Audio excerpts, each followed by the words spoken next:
So isang mapagpalang araw sa inyong lahat mga kamaster. So bali ang gagawin nating video ngayon ay magpapalit tayo ng thermostat. So ito yung ipapalit nating thermostat. So ang problema pala nitong window type AC natin ay dire-diretso yung takbo ng kanyang compressor. So check natin dito. So ayan, hindi na nag-automatic siya. Ayan no. Bali nagdikit na to yung kanyang contact. Ayan, sira na yung kanyang thermostat. Kaya tuloy-tuloy yung takbo ng compressor. So hindi po pwede dito. So patay natin para mapalitan natin. Ayan. So tanggalin lang muna natin mga kamaster.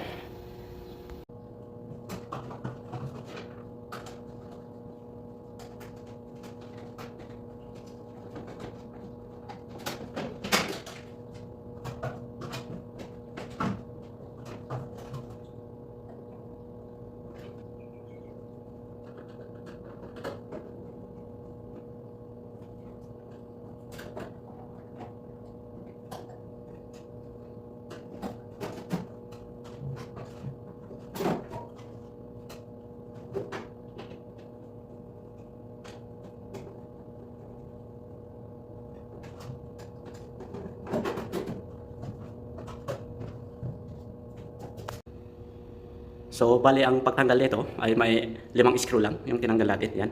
Tapos ito, yung kanyang thermostat. So, ayan. So, tinanggal natin. Hugutin na lang yan. So, hugutin lang muna natin.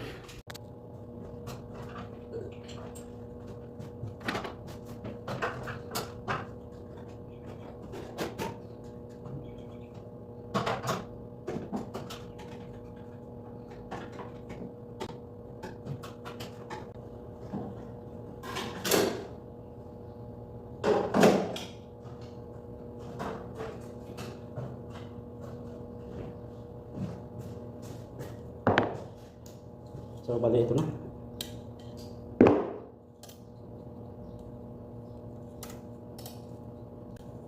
Wala na. Dumikit na yung kanyang contact sa loob nito. So, bali papalitan na lang natin ito. Palitan natin. So, bali ito yung ipapalit natin. Ayan. So, ito na.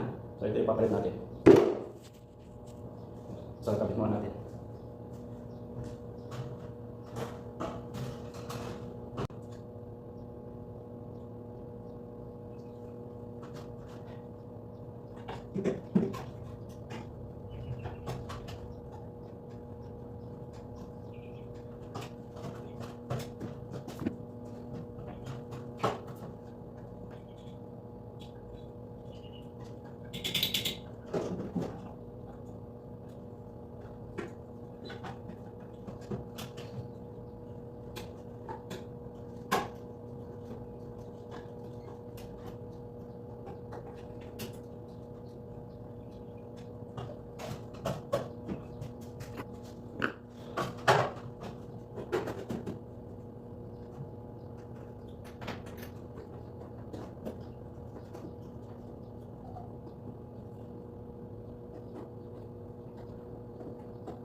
So, bali ito, napalitan na natin.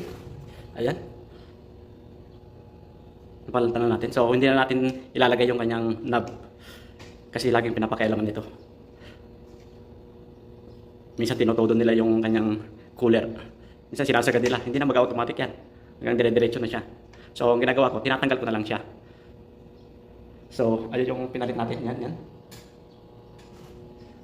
So, off na. Ayan. Testing natin. So, ayan. So, bali, hindi na hindi na mandar yung compressor, pan na lang muna yan kasi may control na yung ating thermostat. So, ayan, pan lang muna yan. Pero nakaselect na tayo sa cool. So, pan na rin na natin yung kanyang compressor. Ayun. Mandar na yung kanyang compressor.